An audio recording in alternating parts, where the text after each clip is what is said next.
Salut à tous, ici The Noob. Aujourd'hui, je vais vous montrer un petit tuto pour savoir comment avoir toutes les applications qui sont normalement payantes de l'App Store gratuitement. Tout ça grâce à Installous. Donc, alors, on va aller sur Cydia pour télécharger Installous. Donc, on va devoir ajouter une source.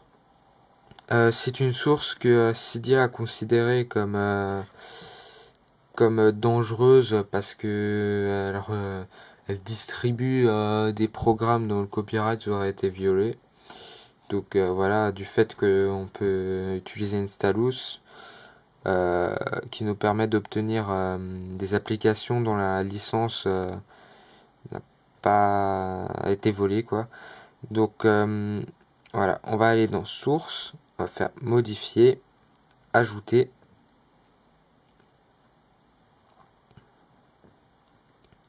Donc c'est http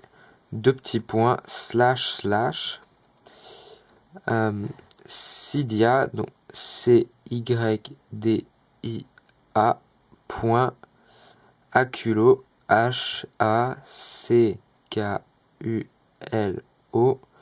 point US slash.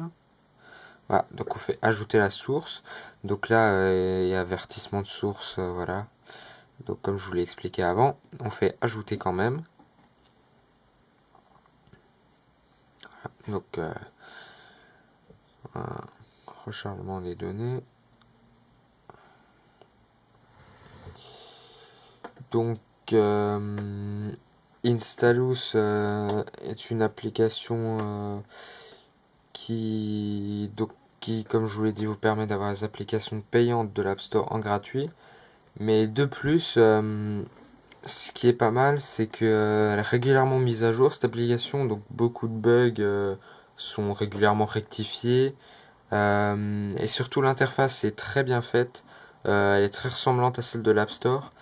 Et il y a une nouveauté aussi depuis quelques temps qui vous permet en fait, si vous avez téléchargé une application de Installous, vous pouvez l'envoyer à d'autres personnes ayant un iPhone, un iPod ou un iPad via Installous. Donc entre deux Installous, on peut s'échanger des applications. Ça c'est un truc que je trouve pas mal. Mais on va voir tout de suite quoi. On va passer à la pratique. Donc maintenant qu'on a ajouté notre source, ce qu'on va faire c'est télécharger Installous. Donc on va attendre la fin de rechargement des données.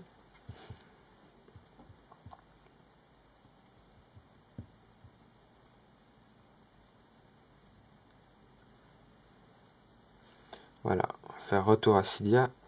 Donc là, on a notre source aculo.us. On va dessus. Et là, on regarde, il y a Installous 4. Voilà. Donc on va faire installer. Confirmer. Donc il pèse environ 10 mégas. Ce qui peut être assez long pour les personnes ayant un bas débit.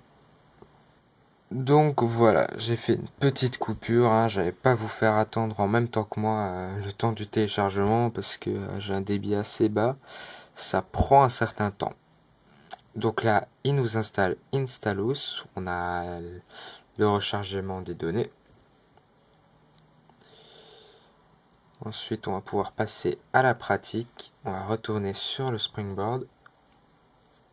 Donc c'est une application voilà, qu'on va voir comme les autres applications sur le Springboard. Voilà. Voilà. Ok. Donc là, on a Installous. Donc c'est cette application, hein, c'est une petite flèche verte qui va vers le bas dans un cadre gris. On va l'ouvrir. Voilà. Donc là, on a la page d'accueil avec voilà, des infos, des mises à jour. On peut tweeter Installous. On a le forum. Voilà. Donc ça, c'est la page d'accueil. On a les catégories. Donc catégories. Bon, il se peut qu'il vous fasse un rafraîchissement des catégories au premier lancement. Donc on a All Applications, ça vous montre voilà, toutes les applications. On a Books, Business, Education, Entertainment, Finance, Games. Donc c'est en anglais, hein, la plupart des choses sont en anglais.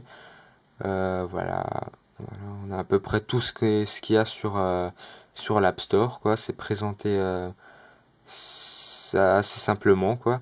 On a la recherche, hein, recherche manuelle, quoi. Par contre, sur l'App Store, on aurait peut-être pris l'habitude, genre on tape un nom assez faux, et en fait l'App Store va nous montrer les résultats les plus cohérents avec ce que vous avez écrit. Tandis que là, si vous tapez quelque chose de faux, de totalement faux, il va pas trouver, il va pas chercher les applications ayant un nom ressemblant. Donc faut faire attention à l'orthographe des applications. Voilà, on a téléchargement, c'est avec vos téléchargements. Euh, on a mise à jour, ça va chercher les mises à jour de vos applications que vous avez téléchargées via Installous. C'est pas mal ça. Donc voilà, on va aller par exemple dans Games. Ce que vous voyez, c'est Apps et mise à jour. Apps et popularité. Donc dans Apps et mise à jour, ça vous fait la liste des applications qu'il y a sur Installous et des mises à jour que vous pouvez faire de vos applications actuelles. On a Apps, ça montre juste les applications sur Installous, et popularité, ça classe par ordre de fréquence de téléchargement, quoi. Par exemple, voilà, celui qui revient le plus souvent, c'est Angry Birds Rio. Donc on va voir, voilà, qu'est-ce qu'il donne, voilà. Donc comme sur l'App Store, hein, l'icône, le nom, télécharger, la description de l'application, bon, c'est principalement en anglais. Voilà, on a les screenshots. En bas, on a un truc qui est assez bien, c'est télécharger plus tard, je vais vous montrer. On a le distributeur de l'application, la date de sortie, la version la plus récente, la taille, donc, et le prix de l'application qui est sur l'App Store. Donc je vous montre le télécharger plus tard. En fait, c'est pas mal. C'est par exemple, vous voulez télécharger cette application, mais vous voulez plutôt la mettre en liste d'attente pour voir un peu ce qu'il y a d'autre à télécharger. Voilà, on va faire télécharger plus tard. On regarde les autres jeux, voilà. Par exemple celui-là, quoi. On va aussi le mettre dans télécharger plus tard, vu qu'on le trouve sympa. Donc on va voir dans téléchargement, et là on a la petite bande là avec écrit en file d'attente, c'est tout ce que vous avez mis télécharger plus tard. Donc voilà, on a tout ce qu'on voulait, donc voilà. On a donc on nous montre là App Store, ça permet de voir l'application dans App Store. Et ensuite, c'est classé par ordre de version de l'application. Donc là, la version la plus récente, c'est la plus haute, donc la 1.5. Et ensuite, là, c'est la liste des serveurs sur lesquels est disponible l'application. Donc si on descend, on va à la 1.4, etc. Le mieux, c'est toujours bien sûr de prendre la plus récente, hein. Donc voilà, par exemple, je vais prendre mediafire.com. Donc des fois, c'est les sites adaptés à la version mobile. Ou des fois, comme par exemple Mediafire, c'est pas adapté, du coup on va pouvoir zoomer, quoi. Donc il faut voir ici pour Mediafire, ensuite vous apprendrez de vous-même comment fonctionnent les hébergeurs, hein, où est-ce qu'il faut télécharger. Donc Mediafire il est pas mal parce que voilà, on a juste là, voilà, il nous fait attendre un petit bouton, on a juste à faire click here to start download. Et voilà, on a débuté, qui indique voilà, le commencement du téléchargement.